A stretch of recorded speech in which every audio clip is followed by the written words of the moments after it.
छत्रपती शिवाजी महाराज महाराजस्व अभियानाच्या माध्यमातून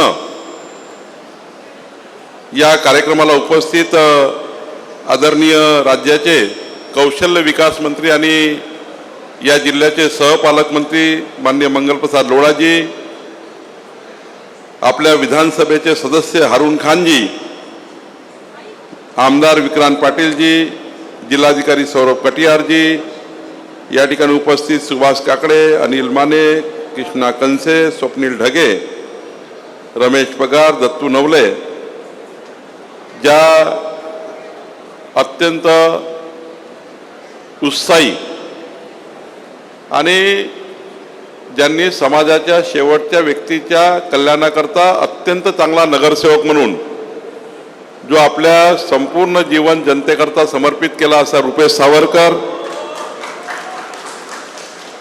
माननीय दीपक कोतेकरजी, रोहनजी राठोड, विजय पाठक, सुनील मोरिया, जगदीश शर्मा, नीरज मिश्रा, संजय पाठक, या ठिकाणी उपस्थित सर्व व्यासपीठावरचे पदाधिकारी, आमचे सर्व पत्रकार बंधू, इलेक्ट्रॉनिक मीडियाचे माझे सर्व मित्र, समोर अनेक मान्यवर बसले ज्यांची नाव मी घेऊ शकलो नाही, त्याबद्दल क्षमा मागतो. खरं तर महसूल खात्याच्या 55 सेवा ज्या ईज ऑफ डुईंग बिझनेसमध्ये सेवा हमी कायद्यामध्ये आम्हाला द्याव्या लागतात, त्या देण्याकरता जी जबाबदारी आमची आहे, ही जबाबदारी पार पाडण्याचा आम्ही प्रयत्न करतो आहे. खरं तर छत्रपती शिवाजी महाराज महाराजस्व अभियानाचं नाव छत्रपती शिवाजी महाराज अभियान का ठेवलं? छत्रपती शिवाजी महाराजांच्या राजकारभारामध्ये 3 महत्त्वाच्या बाबी अंतर्भूत होत्या. त्या म्हणजे लोकाभिमुख सरकार, गतिमान सरकार, पारदर्शी सरकार. छत्रपती शिवाजी महाराजांनी गतिमान, पारदर्शी आणि लोकाभिमुख सरकार जर या देशाला प्रेरणा दिली आहे, जगाला प्रेरणा दिली आहे, मग याच प्रेरणेतनं देवेंद्र फडणवीसचं सरकार, आपलं सरकार याच प्रेरणेतनं काम करावं म्हणून या ठिकाणी लोकाभिमुख, पारदर्शी आणि गतिमान सरकारची भूमिका प्रतिबिंबित व्हावी, ही भावना आम्ही या ठिकाणी स्वीकारली आणि छत्रपती शिवाजी महाराजांची प्रेरणा घेऊन आम्ही या ठिकाणी या अभियानाची सुरुवात केली. मला या गोष्टीचा अभिमान आहे की मागच्या 6 शिबिराच्या माध्यमातून या राज्यामध्ये आम्ही प्रत्येक मंडळ स्तरापर्यंत, प्रत्येक वार्डापर्यंत जाण्याचा आम्ही प्रयत्न करतो आहे. आणि आज मला गोष्टीचा अभिमान आहे की 50 लाख परिवारांना आम्ही विविध योजनेच्या माध्यमातून या महाराष्ट्रामध्ये वेगवेगळ्या योजनांचा लाभ देण्याची आम्ही या ठिकाणी पूर्तता केली आहे. संपूर्ण राज्यामध्ये 6 शिबिर झाले आणि या 6 शिबिरामध्ये या राज्यातले सर्व मंडळं, हे शिबिरं मंडळ स्तरावर, वॉर्ड स्तरावर केले, हे शिबिरं जिल्हा स्तरावर नाही आहे. पण या स्तरावर केल्यानंतरही 50 लाख परिवारांनी वेगवेगळ्या योजनेचा लाभ घेतला.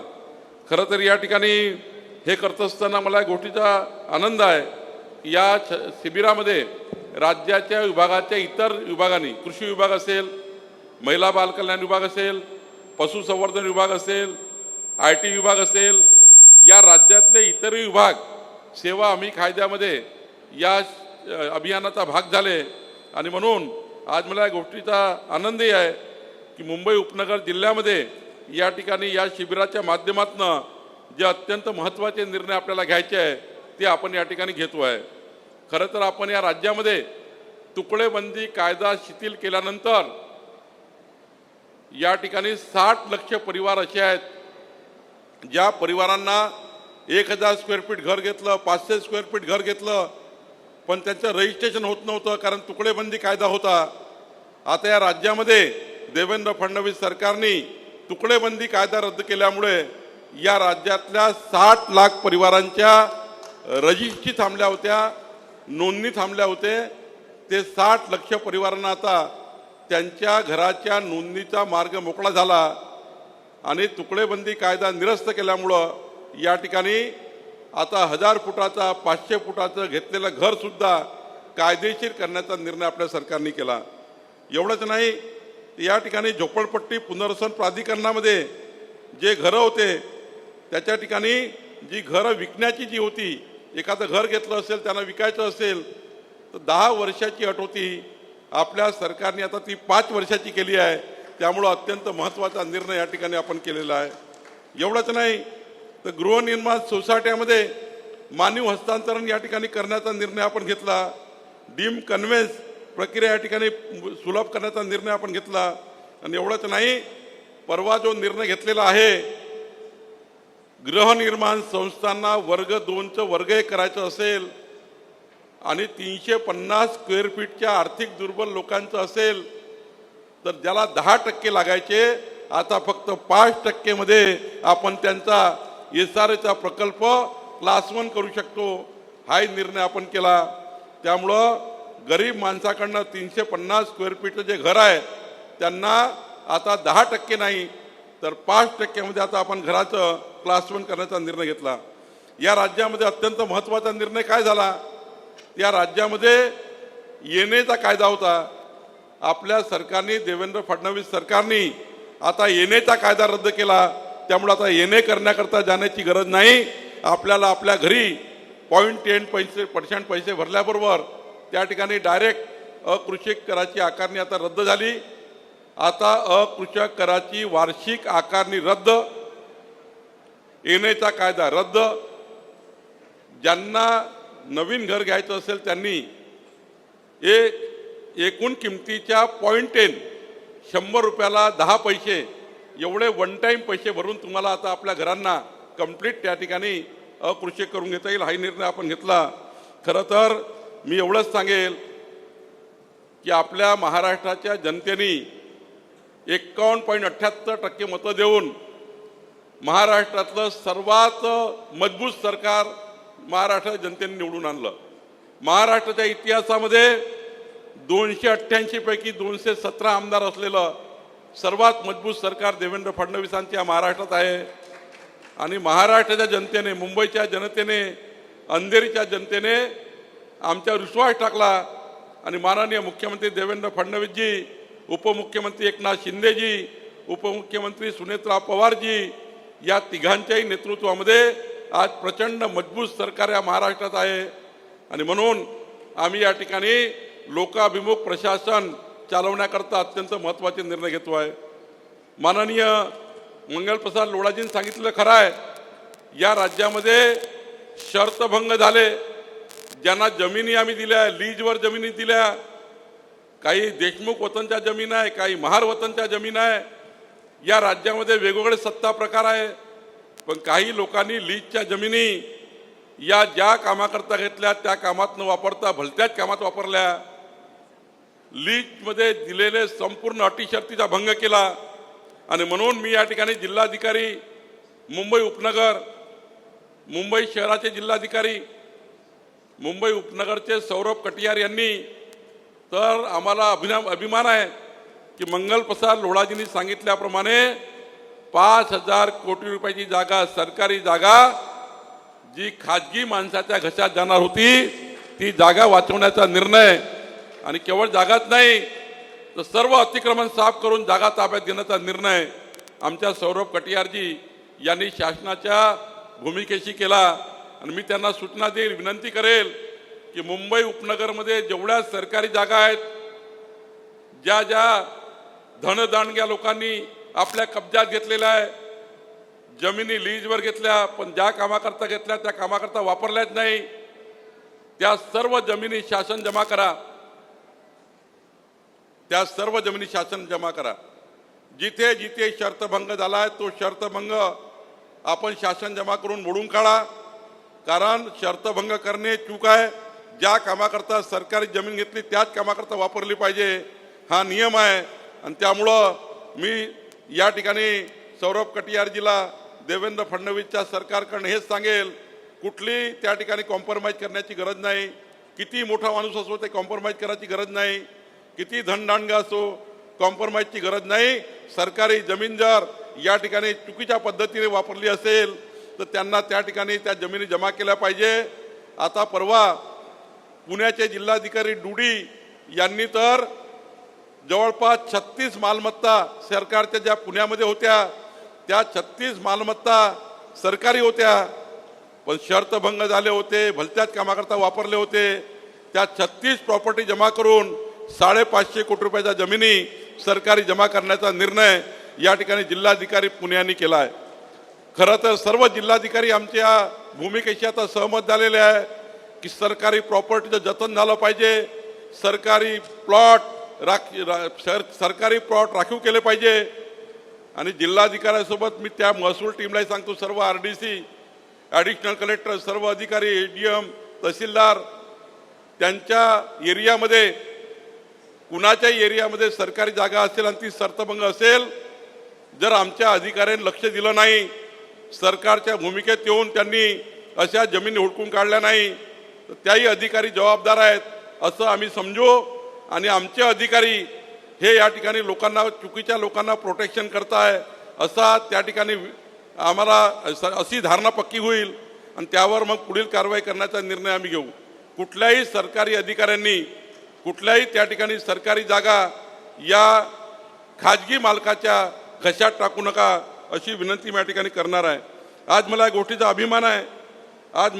अभिमान आहे की आज आम्ही अनेक निर्णय करतो आहे. या राज्यामध्ये व्हर्टिकल प्रॉपर्टी कार्डचा निर्णय आपण मंगल प्रसाद जी करतो है. आपने जो बिल्डिंग बनाई होगी उस बिल्डिंग में रहने वाले हर आदमी को, हर फ्लैट धारक को उनका अलग प्रॉपर्टी कार्ड देने का निर्णय अपनी सरकार करेगी. ये वर्टिकल प्रॉपर्टी कार्ड हर व्यक्ति का होगा. इस मुंबई शहर में रहने वाले, मुंबई शहरात राहणारा प्रत्येक व्यक्तीला त्याचा प्रॉपर्टी कार्ड मिळालं पाहिजे आणि जुना 7/12 बंद झाला पाहिजे. जेव्हा मुंबई शहर झालेला आहे 7/12 बंद करायचा आणि प्रॉपर्टी कार्ड द्यायचा निर्णय झालेला आहे. आणि त्यामुळं मी सौरभ कटियारजीला विनंती करेल की जसं पुणे कलेक्टरनी काल 20 कोटी रुपये आमच्या जमाबंदी आयुक्ताला दिले, आपण सुद्धा मंगल प्रसाद जी, आपको मेरी विनती है कि इस शहर की सारी मोजनी करनी है, हर घर को प्रॉपर्टी कार्ड देना है, वर्टिकल प्रॉपर्टी कार्ड देना है, हर घर की मेजरमेंट करना है, हर घर को सनद देनी है. इसलिए आप कम से कम इस साल DPC के माध्यम से अपने या जो भूमि अभिलेख है, जमाबंदी आयुक्त है, इनको उनके जमीन की मोजनी करने के लिए, प्राइवेट लोगों की मोजनी करने के लिए आपने 10 करोड़ रुपया इस साल DPC से हमारे भूमि अभिलेख को देना चाहिए. जर भूमि अभिलेखला 10 कोटी मिळाले तर ड्रोन्स तयार होतील, आमच्याकडे रोवर्स घेतील आणि मोठ्या प्रमाणावर 15 दिवसामध्ये आम्ही विचार केला आहे. पुढच्या काळामध्ये एक कायदा आम्ही आणण्याचा विचार करतो आहे. आधी मोजणी, मगच रजिस्ट्रेशन, मगच रजिस्ट्री करायची, मगच त्या ठिकाणी मुद्रांक करायचं, नंतर त्या ठिकाणी पुढच्या काळामध्ये म्युटेशन करायचं. या राज्यामध्ये हा कायदा आणण्याचा विचार सरकार करत आहे. आधी मोजणी, मग रजिस्ट्रेशन आणि नंतर त्या ठिकाणी तुमच्या जमिनीचं प्रॉपर्टी कार्ड. आणि त्यामुळे मोजणी केल्याशिवाय कुठली नोंदणी होणार नाही, नोंदणी केल्याशिवाय कुठलंही तुमचं प्रॉपर्टी कार्ड तयार होणार नाही. त्यामुळे प्रत्येक घराची मोजणी झाली पाहिजे. मोजणीच महत्त्वाचं डॉक्युमेंट आहे. आणि त्यामुळे 10 कोटी रुपये यावर्षी सौरभ जी आप DPC से हमारे जमाबंदी आयुक्त को देना चाहिए. या राज्यामध्ये आता लँड टायटलिंग कायदा आम्ही आणतोय. लँड टायटलिंग म्हणजे तुमचा रजिस्ट्री, तुमचा 7/12, तुमचा प्रॉपर्टी कार्ड, तुमचा त्या ठिकाणी जो आता डॉक्युमेंट आहे हा 100% मालकीचा डॉक्युमेंट नाही आहे. हा नोंदणीकृत डॉक्युमेंट आहे. फक्त नोंदणी आहे म्हणून आपल्याकडे प्रॉपर्टी कार्ड आहे, नोंदणी आहे म्हणून महानगरपालिकेचा टॅक्स रिसिप्ट आहे.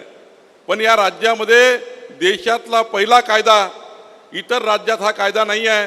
मंगल प्रसाद जी, हम लैंड टाइटलिंग एक्ट ला रहे, इसमें आपकी प्रॉपर्टी शाश्वत निश्चित हो जाएगी. और लैंड टाइटलिंग कायदा आल्यानंतर जे प्रॉपर्टी कार्ड मिळणार आहे त्या प्रॉपर्टी कार्डवर तुमच्या घराची लांबी किती, रुंदी किती, उंची किती, तुमच्या घराचं व्हॅल्युएशन किती, तुमच्या घराचं त्या ठिकाणी संपूर्ण डेटा कार्ड तयार होईल आणि त्याची हमी सरकारची राहील. हे प्रॉपर्टी कार्ड हे लँड टायटलिंग ॲक्टमध्ये दिलेलं आहे. आणि हे प्रॉपर्टी कार्ड दिल्यानंतर मानवी हस्तक्षेप बंद होईल. जसं मोबाईलमध्ये आपला कोड असतो तसा आपल्या प्रॉपर्टीचा कोड आपल्याला टाकता येईल. तुमची प्रॉपर्टी तुम्हीच बघू शकाल. या देशात तुमची प्रॉपर्टी दुसरा कोणी बघू शकणार नाही असा लँड टायटलिंग कायदा या ठिकाणी येणार आहे. आणि तुम्हाला डायरेक्ट नोंदणी, डायरेक्ट रजिस्ट्री, डायरेक्ट खरेदी विक्री, एखाद्या व्यक्तीला तुमची प्रॉपर्टी पसंत आली तर ऑनलाईन तुमच्याही संपर्क करेल. जर तुमचा सौदा झाला तर ऑनलाईन तुमची रजिस्ट्रेशन होईल. रजिस्ट्रेशन झाल्यानंतर ऑनलाईन फेरफार होतील. कुणाकडे जायची गरज पडणार नाही. या राज्यामध्ये लँड टायटलिंग ॲक्ट हा देशातला सर्वात उत्तम कायदा या महाराष्ट्रात आणण्याचा निर्णय आपण करतो आहे. आणि म्हणून देवेंद्र फडणवीस सरकार, आपलं सरकार हे प्रचंड मजबूतीने आपण काम करतो आहे. मी या ठिकाणी जास्त वेळ घेणार नाही, पण एवढंच सांगेल, आमचा महसूल विभाग, आमचा मुद्रांक विभाग यांनी आता अनेक योजना आणलेल्या आहे. 55 योजना आम्ही देतो आहे. या 55 योजनातनं सेवा आम्ही कायद्याचं आम्ही रक्षण करतो आहे. मी एवढंच सांगेल, जो विश्वास जनतेने आमच्यावर दाखवलेला आहे, जे आम्हाला मताचं कर्ज दिलेलं आहे, हे मताचं कर्ज 5 वर्ष इमानदारीनं काम करून तुमच्या आशा अपेक्षा पूर्ण करणं आमची जबाबदारी आहे. मतदान जरी दिलं असेल, तुम्ही जरी दान दिलं, पण आमच्याकरता कर्ज आहे. आणि 5 वर्ष काम करून तुमचं मताचं कर्ज तुमच्या अपेक्षेने पूर्ण करणे आमची जबाबदारी आहे. ते आम्ही करणार आहोत. आपलं सरकार, देवेंद्र फडणवीसचं सरकार हे प्रचंड मजबूतीने आपल्या मालकीसाठी उभं आहे. या राज्यातल्या प्रत्येक व्यक्तीला घर मिळालं पाहिजे, प्रत्येक व्यक्तीला प्रॉपर्टी कार्ड मिळालं पाहिजे, प्रत्येक व्यक्तीला, कारण मी आधीच सांगितलं आहे, या राज्यामध्ये अत्यंत महत्त्वाचे 2 खाते आहे. सर्वच खाते महत्त्वाचे आहे, पण अनादी काळापासून, इंग्रजाचा काळ असो की मोगलांचा काळ असो, आपण बघितलं असाल 2 गोष्टी अत्यंत महत्त्वाच्या आहेत. तुमच्या जीवाचं रक्षण करणे, झोपून उठल्यापासून झोपतपर्यंत तुमच्या जीवाचं रक्षण करणे ही जबाबदारी गृह खात्याची आहे. माननीय मुख्यमंत्री हे गृह खातं सांभाळतात, त्यांच्याकडे तुमच्या जीवाचं रक्षण करणे आहे. आणि माझ्यासारख्या कार्यकर्त्याला देवेंद्र फडणवीसजींनी तुमची मालमत्तेचं रक्षण करण्याकरता मला जबाबदारी दिली आहे. महसूल म्हणजे मालमत्ता आणि गृह म्हणजे तुमच्या जीवाचं रक्षण. त्यामुळे जनतेच्या मालमत्तेचं रक्षण करणे, जनतेच्या जीवाचं रक्षण करणे ही सरकारची पहिली जबाबदारी आहे. ती जबाबदारी पार पाडतो आहे.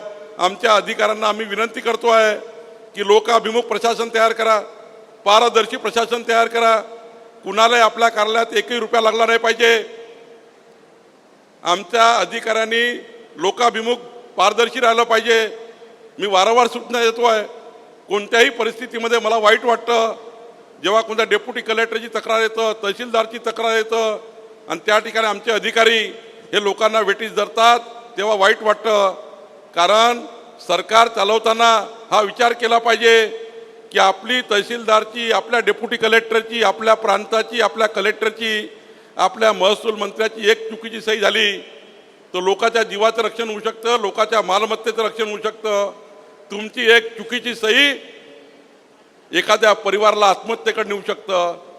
एक चुकीची सही कोणाचा जीव घेऊ शकतं. एकाची चुकीची सही एखाद्याचं जीवन बर्बाद करू शकतं. पण इमानदारीनं काम केलं, इमानदारीनं जनतेचं रक्षण केलं तर लोकांच्या मनामध्ये आनंद तयार होतो आणि लोकांच्या संपूर्ण रक्षणाचं काम या ठिकाणी होतं.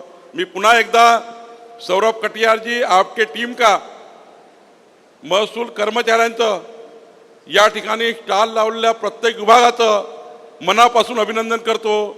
आणि छत्रपती शिवाजी महाराजस्व अभियान हे या ठिकाणी अविरत सुरू राहील.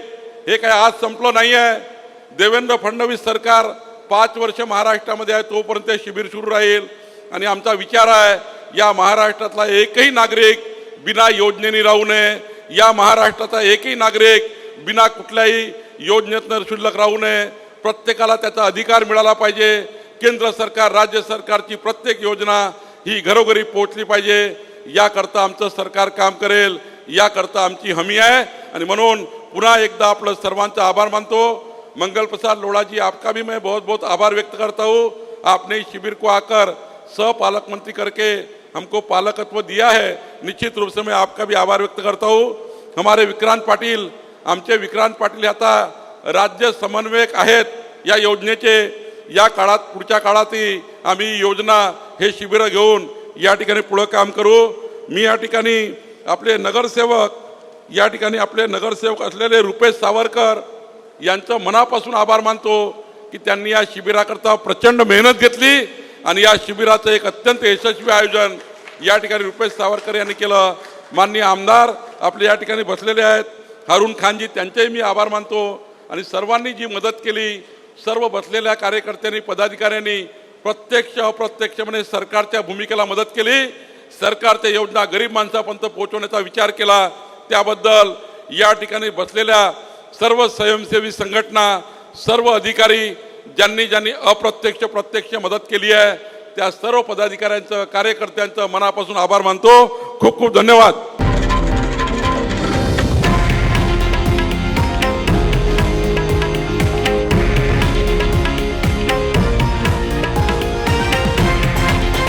हे आहे देशातील नंबर 1 न्यूज नेटवर्क आणि आपण पाहत आहात TV9 मराठी, एकमेव.